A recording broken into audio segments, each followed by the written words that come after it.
সাধনা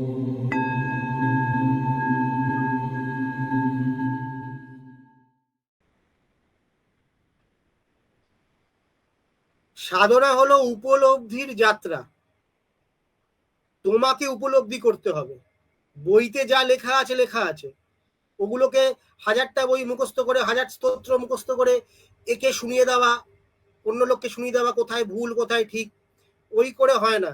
অজস্র অজস্র কারুর বই পড়তে ভালো লাগে, সে বইয়ের পর বইয়ের পর বইয়ের পর বই পড়ে যাচ্ছে, তার ভিতরে বিচারের স্তূপ তৈরি হবে, সেটা আরো বাধা তৈরি হবে। সাধনা খালি হতে হয়, আমি জানি না তো আসতে হয়, তারপরে সাধনা হয়।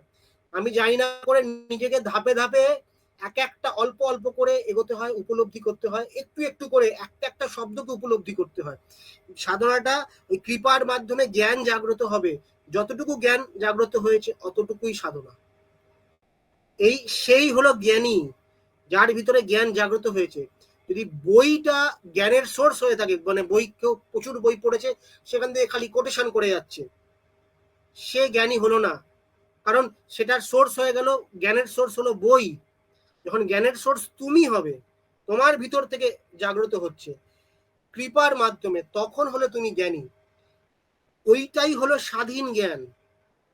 কারণ তোমার ভিতরে উৎপত্তি, তুমি বুঝতে পারলে, রিয়েলাইজ করলে যে তোমার ভিতরে জিনিসটা উৎপত্তি হলো, ওই জিনিসটা বাইরেও লেখা থাকতে পারে, তুমি উপলব্ধি করলে, তোমার ভিতরে আসলো।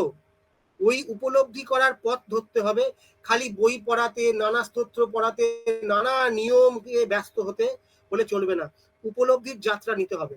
আর উপলব্ধির যাত্রা নেওয়ার জন্য ধীরে, খুব ধৈর্য লাগে, ধীরে ধীরে ধীরে ধীরে ধীরে ধীরে এগোতে হবে।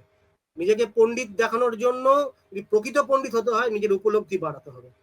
যত উপলব্ধি সে তত বড় পণ্ডিত। সে বই ছাড়া কথা বলবে, সে ভিতর থেকে অনুভবে কথা বলবে।